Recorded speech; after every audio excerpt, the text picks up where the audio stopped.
All right, appreciate your patience. As we study the subject this morning, it will be well. It will be well. And it's tough to follow an announcement like that because, in all seriousness, some of us have been tracking what's going on with the Boomer family. And that's, of course, it's horrible news.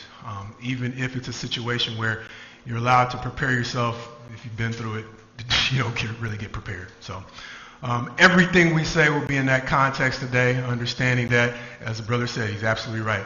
We weep with those who weep, we laugh with those who laugh. But, ironically enough, it seems that it kind of fits, at least, with the place that we're headed in Ecclesiastes today, where eventually, after all of his misery and his turning on all of the things that there are legitimate reasons to doubt about in life, ultimately, he concludes, before the conclusion that we all know, it will be well. It will be well. So if you do me a favor and go with me to, completely turned away from it, Ecclesiastes, actually the 8th chapter. Actually the 8th chapter. That's where we'll begin.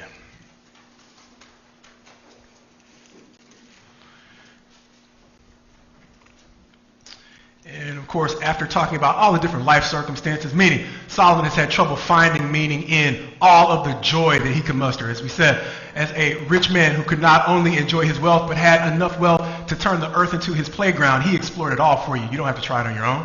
He found out that did not satisfy. Likewise, wisdom. He talked about the ways in which saying smart stuff might help, but it really doesn't sustain. And so ultimately he turned to other things like work and toil. And he eventually began to learn, as we talked about last week, that there is a way to find joy in all of these things, but none of that joy comes without God's divine intervention. It's a cheesy preacher term we use sometimes for the way in which God organizes life, circumstances beyond our understanding, to have them come together either for judgment or joy. And he said the way in which we can find joy in all of these meaningless things is to live in a way that God aligns them for us to find enjoyment in our wisdom, in our toil, and in our downtime.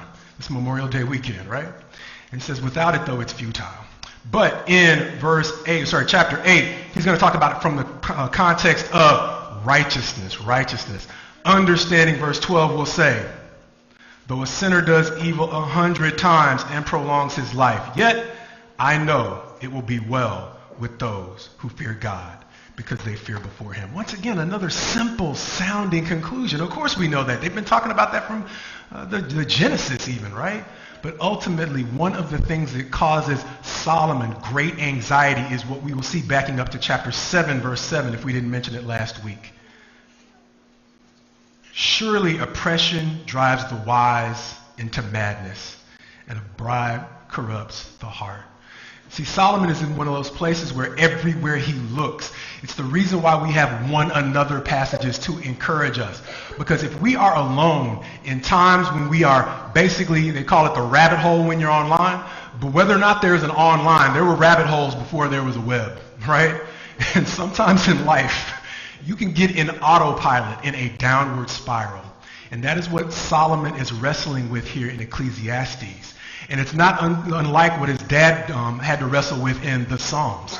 And if you realize that the wisdom literature is collected, as we said, it's not unlike what his predecessor, I'm assuming Job was written before all this, what Job went through. There's an entire book that's devoted to the downward spirals and how we can possibly, God willing, pull ourselves out of them. But two things that Solomon is going to realize as he begins to pull himself out of the downward spiral, just quick hack on the book. The first 8 chapters are dedicated to him just pouring his heart out about everything that's wrong. And he has a choice to make. I can either give up, or I can keep going. And he starts to turn the plane around, even though it's the descent of the organization, in chapter 9, in chapter 10, and chapter 11. Chapter 10, 11, and 12. He's starting to land the plane. It's not a crash. He's starting to land it.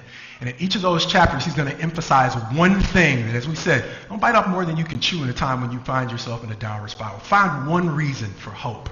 He's going to find one that stands out in chapter 10, another that stands out in chapter 11, and then finally in chapter 12. No matter how simple the conclusion sounds, the winning thing is he's no longer giving up. And that's one of the lessons to learn in life. Finding a reason to go on isn't always complicated.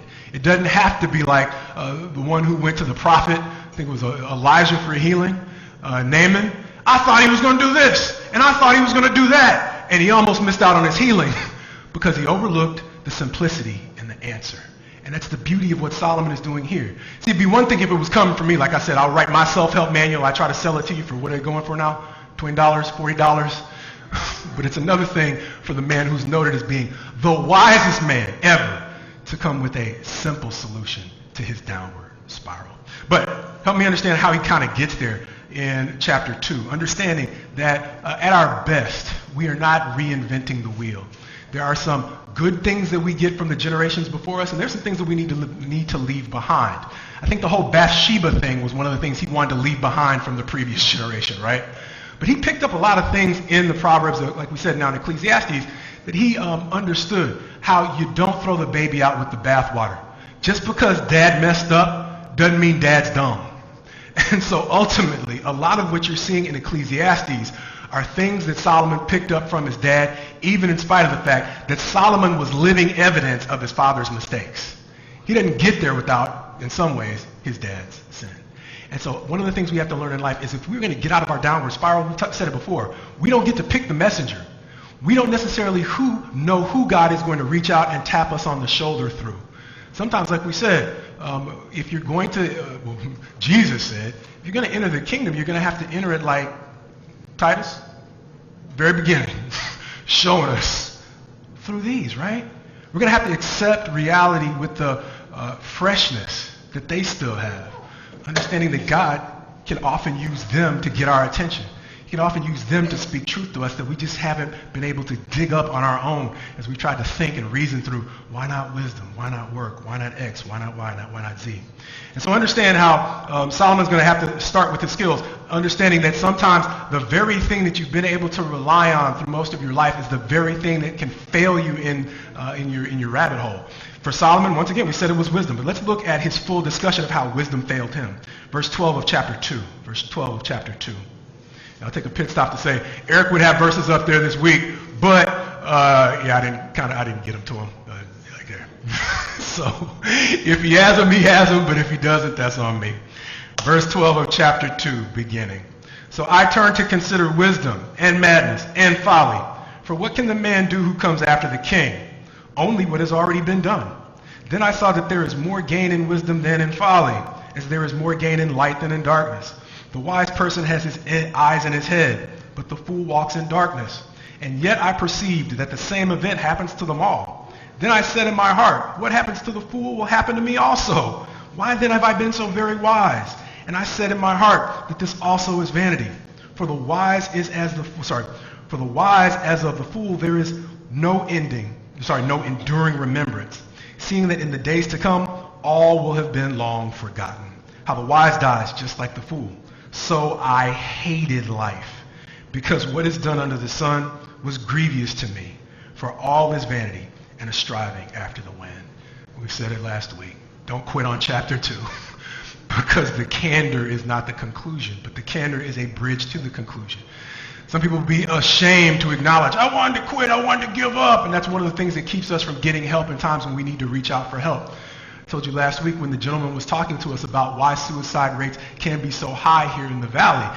He basically said, we don't know for sure, but one of the reasons is there are times when we simply try to bite down and power through situations in which we need help.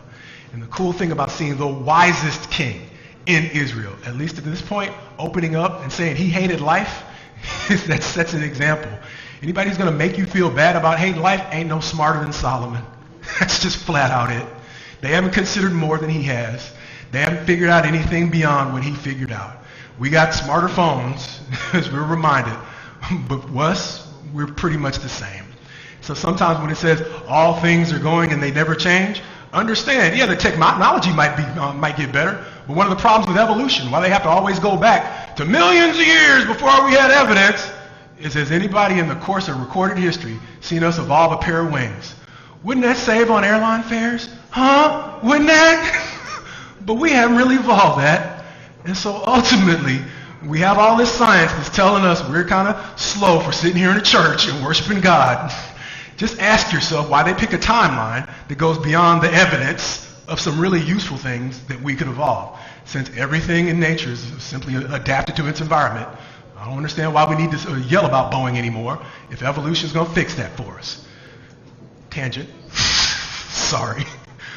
But understand, ultimately, that's one of the things you consider. Solomon, nobody's wiser, and he had his moments.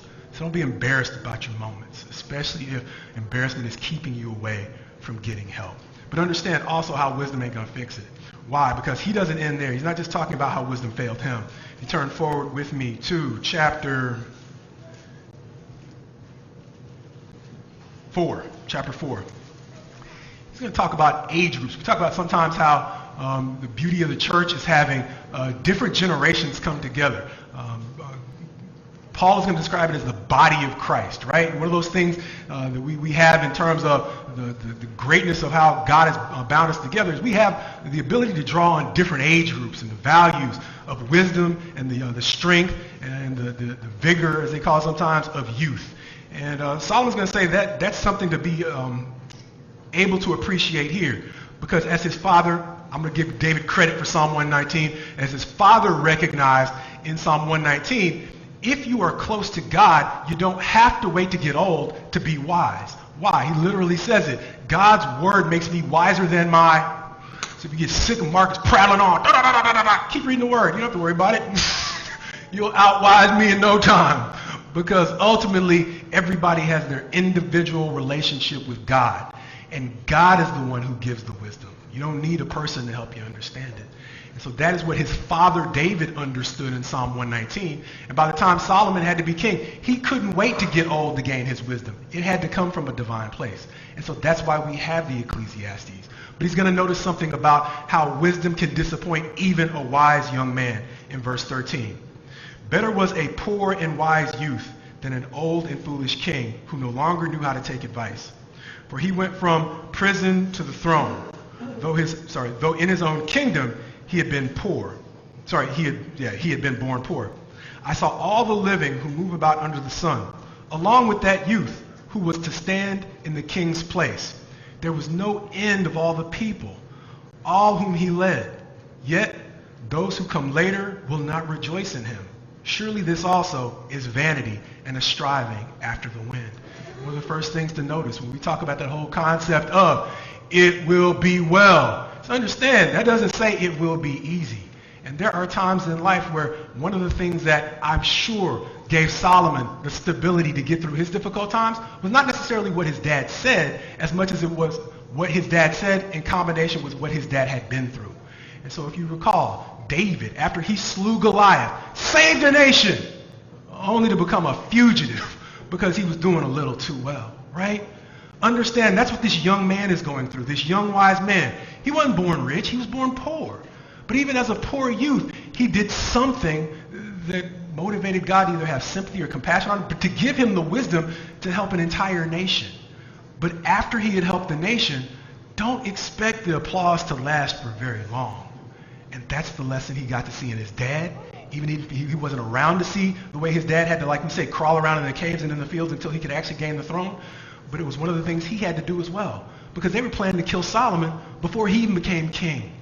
And so understand, the wisdom comes with a short shelf life.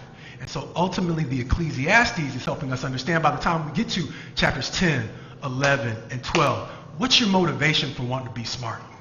What's your motivation for wanting to gain the wisdom in the first place? Because there are at least two types of wisdom. There's the kind of wisdom that can make me a consultant. Like we said, I can write books and I can give advice. But then there's that kind of wisdom that made Jesus kind of hover above the criticism, physician, heal thyself. And that's what Solomon is having to contend with in the last 3 chapters. See, he's given the advice. He's been able to help people out of their low moments. But now he's having to come full circle, understanding that there is no time limit on suffering, as we mentioned before. Talking about C.S. Lewis, after he found his faith again, he came back to a point in life where it seems like he should have been coasting through all of life's problems. But he wrote, I think you're supposed to double check me on this one, A Grief Observed, because of the tragedies that he realized late in life that took him back to some of the same old doubts he thought he had overcome. And so now we get to see Solomon, after his wisdom has blessed others, having to go back all over again and use it, not just for its utility to the nation, but to get himself through to the next day. He's going to say, don't be surprised that, young man, your accomplishments and all your wisdom only get you heartache. He's going to say it's not just the young man. He's going to make the same thing. He's going to make the same observation about an older man in chapter... Need to use darker font on my pencils. I want to say it's chapter 9, but I'd be guessing. No, it is chapter 9. Right about verse 13. Verse 13. If you're just looking for an outline of the book, chapter 9 is kind of one of those hinged chapters where he's going to go through all of the things that he has noticed about the futility of life, and he's going to kind of go through a summary. And he's going to talk about how one of the most distressing things he's found out in life is how the same events occur to people who have chosen to both do evil and to do good. And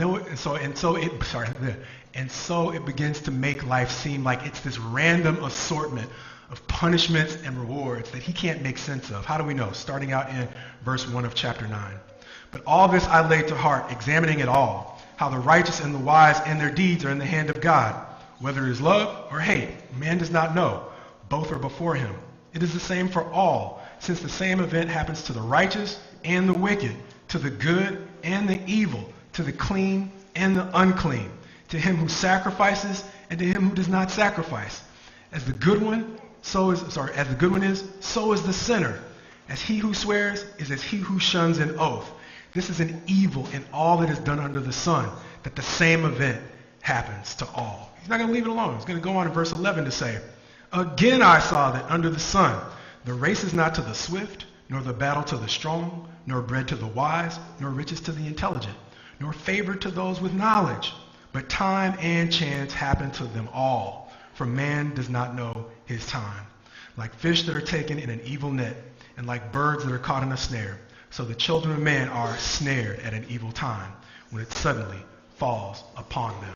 It's not going to get any better. The randomness of it all, he's going to sum up in an evil that he's seen to another wise individual. Verse 13. I also have seen this example of wisdom under the sun, and it seemed great to me. There was a little city with few men in it, and a great king came against it and besieged it, building great siege works against it. But there was found in it a poor wise man, and he by his wisdom delivered the city. Yet no one remembered that poor man. But I say that wisdom is better than might. Though the poor man's wisdom is despised, and his words are not heard. The words of the wise heard in quiet are better than the shouting of a ruler amongst fools. Wisdom is better than the weapons of war, but one sinner destroys much good.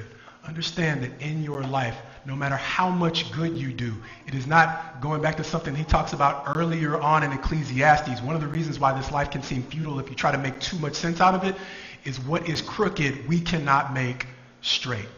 And so ultimately one of the frustrations he finds is beyond wisdom, trying to simply right wrongs.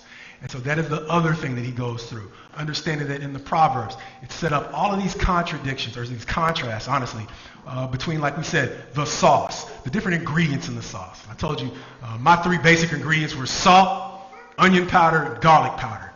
And Solomon's basic ingredients in the Proverbs seem to be righteousness versus unrighteousness, wisdom versus a lack of wisdom, and how we use our mouths versus how we hear. Those were the three basic ingredients he said will basically help you along in negotiating life's difficulty. And so he's going back here as an older man. He's saying, wait a minute, let me run that back. Because at the end of the day, the righteous and the unrighteous, I can't make sense out of what's happening to them. The wise and the unwise, I can't make sense out of what's happening to them. And all that stuff I've been telling those people, I'm not sure whether any of it is true. And here's the thing, is they're asking for teachers for the Wednesday night class. If you are a teacher and you have been fortunate enough to never reach that crossroads in your life where you start going through a difficult time, where you know some of the things that have come out of your mouth during a class or whatever are now testing you as a human being. And now we're getting to find out whether or not I live it as good as I talk it. Then you're blessed if you've never had that second guessing going on in your mind. But if you've ever been through that, then you understand well what Solomon is going through right here. In a situation where he's given all that advice, and it wasn't bad advice. People don't keep coming back to bad advice. Of course, there are cults and all that kind of stuff. But for genuinely good advice, people are going back because it's working out. And so understand, he's the kind of man who has once again been able to bless people with good advice. But now the enemy, once he gets in your head, like we said, that spiral can cause you to doubt even things that are actually rock solid, locked, with airtight truths. And so understand that what he is doing here is trying to overcome whether or not, as the king, even though he might have been able to make the nation rich, he's trying to wonder, did I actually lead them in the right way? And so ultimately we said, I'm trying to pause here because it's Memorial Day weekend. I don't want to find out where we're at. Oh, yeah. We didn't start the stopwatch, so I don't have any idea where I'm at. Let's just leave that. Let's just go ahead and wind it down and say we won't go through the righteousness versus unrighteousness verses. Okay, let's go through them quick. I want to cheat. I'm sorry.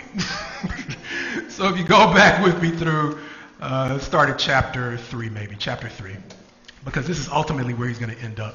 Chapter 3 is the famous chapter on there is a time and a season for everything. And the weird thing is that's where he's literally going to end up the entire book. He's going to go back to that concept of there's a time and a season for everything. And one of the things you can do to avoid the frustrations in life is not trying to plant in harvest season and vice versa. That seems obvious. But we don't always see the seasons in life the same way we can see them in crops, right? Or the same way we can see them in markets. And so he's going to say you want to make sure that you don't forget what I told you back in chapter 3, because the seasons are super important. Because like we said before, one of the things that frustrates a man who actually cares about justice is going to be later on after the seasons discussion in chapter 3. It's going to be verse 16. Moreover, I saw under the sun that in the place of justice even there was wickedness, and in the place of righteousness even there was wickedness. I said in my heart, God will judge the righteous and the wicked, for there is a time for every matter and for every work. Understand, he's strong there, but we see later on where he starts to see in chapter 9 where it still seems random. But before we get there, chapter 7, he's going to say something similar. Chapter 7, he's going to say something similar. Verse 15. Like we said, there is a season in life where it's easier to be wise, and then there's a season in life where we can see wrong progress for so long that we begin to doubt even the truth. And that's what it seems like Solomon is struggling here in chapter 7, verse 15, where he says, in my vain life I have seen everything. There is a righteous man who perishes in his righteousness, and there is a wicked man who prolongs his life in his evil doing. Chapter 8 is going to say something very similar when he's going to say in our subject verse, or just after our subject verse, in verse 14 beginning in chapter 8, there is a vanity that takes place on the earth, that there are righteous people to whom it happens according to the deeds of the wicked, and there are wicked people it happens according to the deeds of the righteous. I said that this also is vanity, and I commended joy, for man has no good thing under the sun but to eat and drink and be joyful, for this will go with him in his toil through the days of this life that God has given him under the sun. Understand that when he is following that passage of injustice up with a passage about learning to enjoy your leisure time, once again this Memorial Day weekend, it is not so much that he is mixing concepts that don't go together, but it's at a certain point you have to realize what can you do?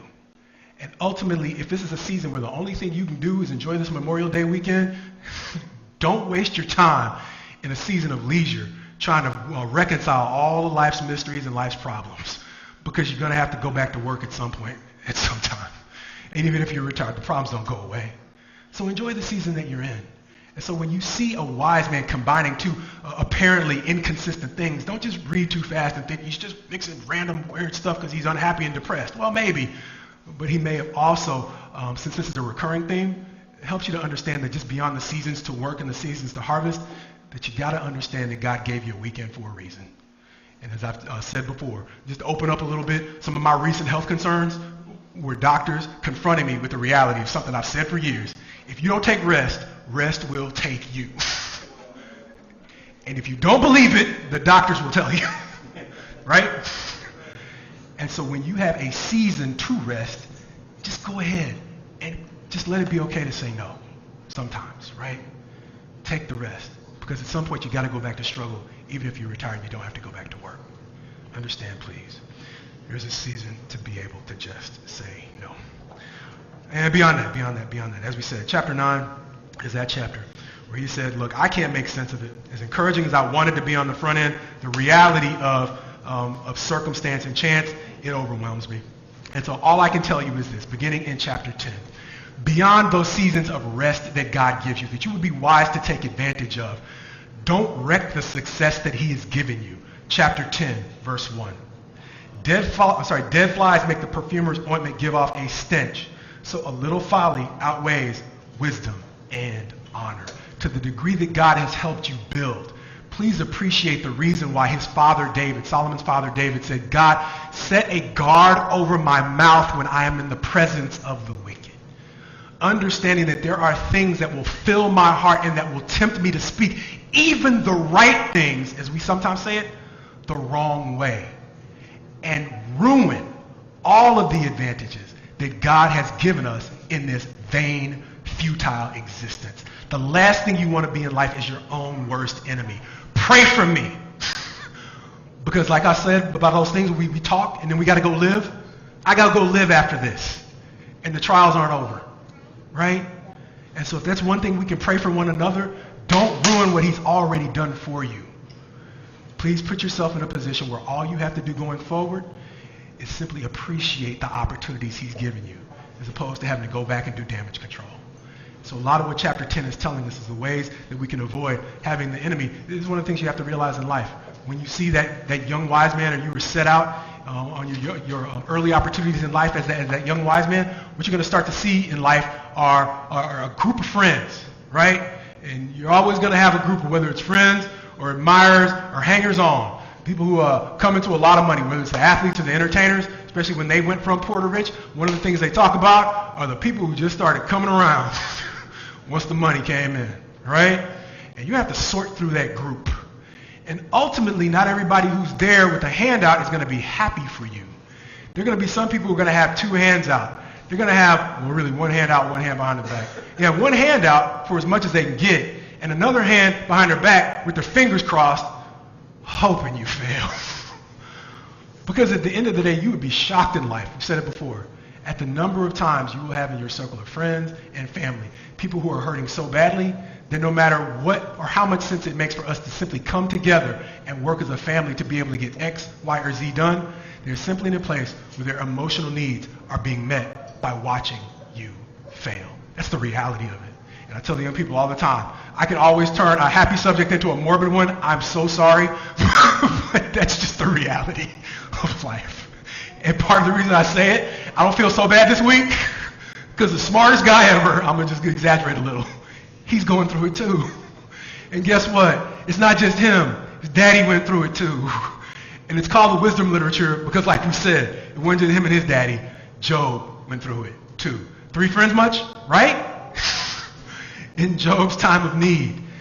The book is literally talking about all the people Job helped when he was able and they weren't.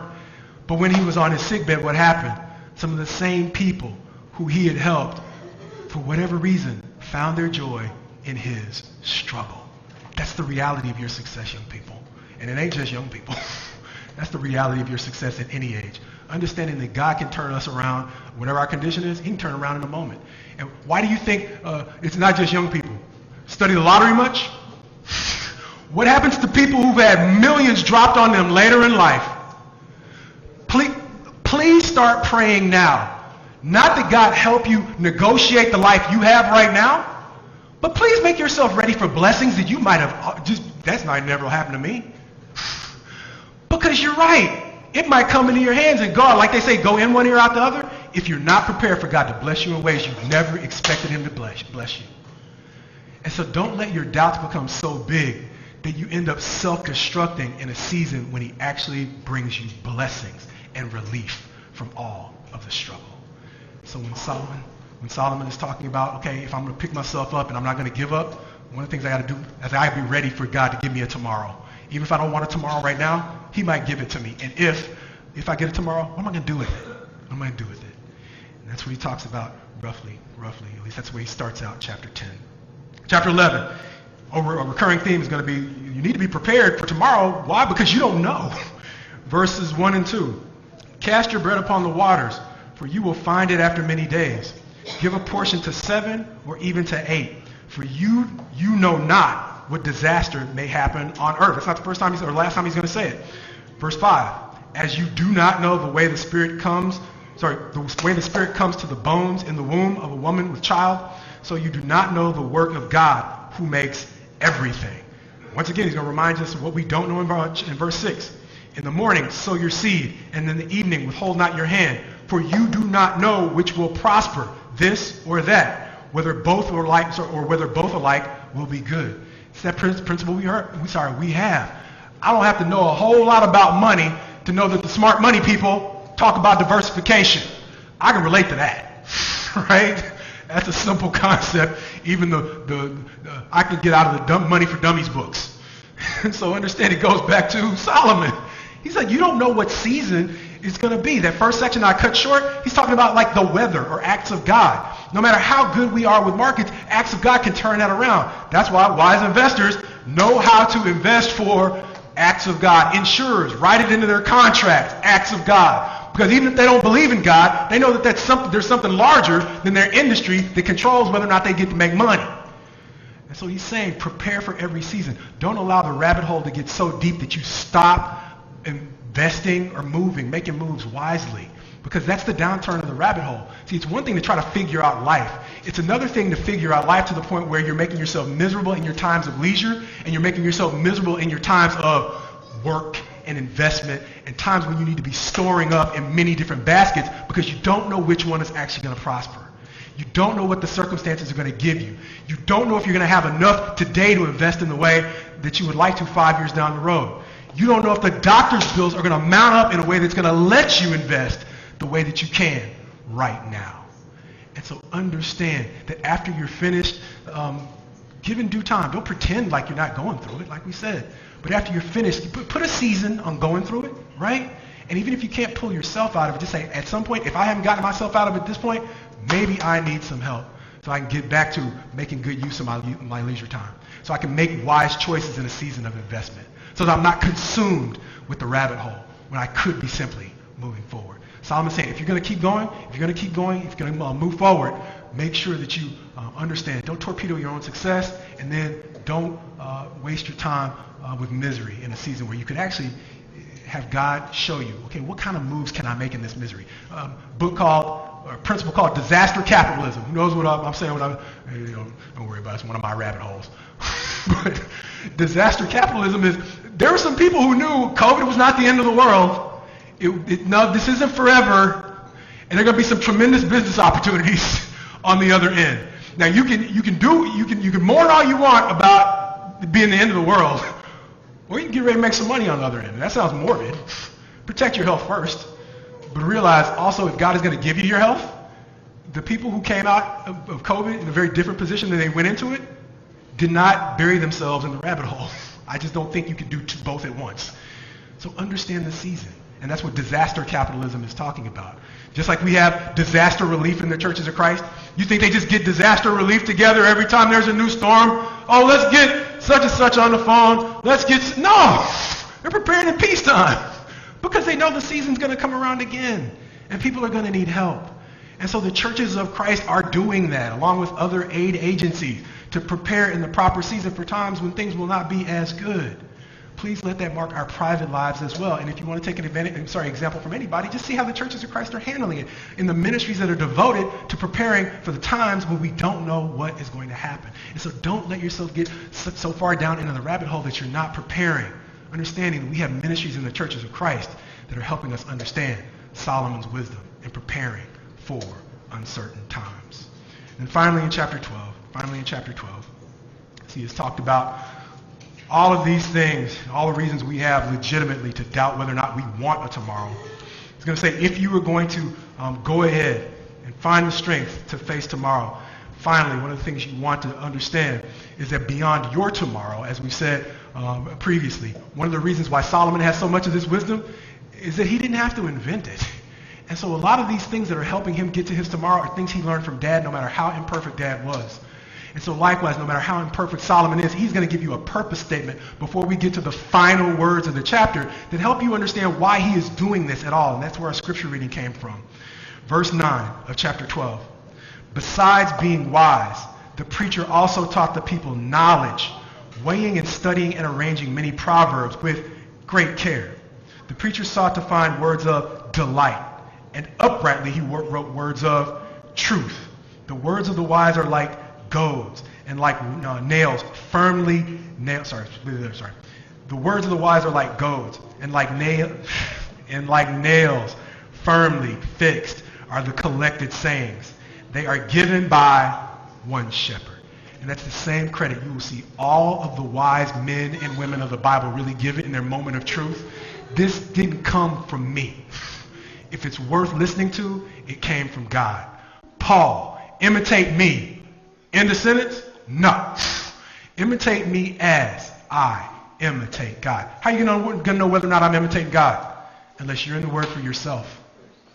And you're learning how not to throw the baby out with the bathwater with dad and everybody else, or mom and everybody else. Understanding that Solomon, one of the ways that he understood what ways of his father he should follow and what ways he probably wanted to, not so much, was because he was in the Word. I can't say in the Word because they didn't have the Bible like this. But he prayed for wisdom. He went directly to the source. God, show me directly what things I need to be emulating. Show me directly what things I need to be doing. Because this process, this job is too big for me. Understand, it's the same thing. He's going to have a son. And even though he didn't daddy as well as he should have. Why? Because the sins that he committed later in life, as we've talked about, they created a situation where Rehoboam was not going to be able to build off dad's foundation. Solomon handed off the kingdom in a situation where it was crumbling.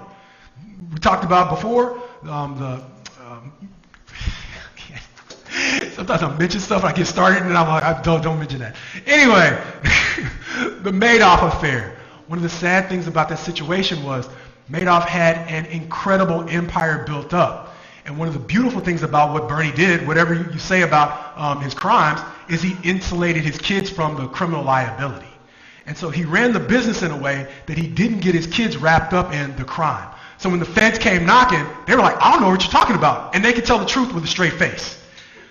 But the liability was they weren't aware of the catastrophe that he was handing to them.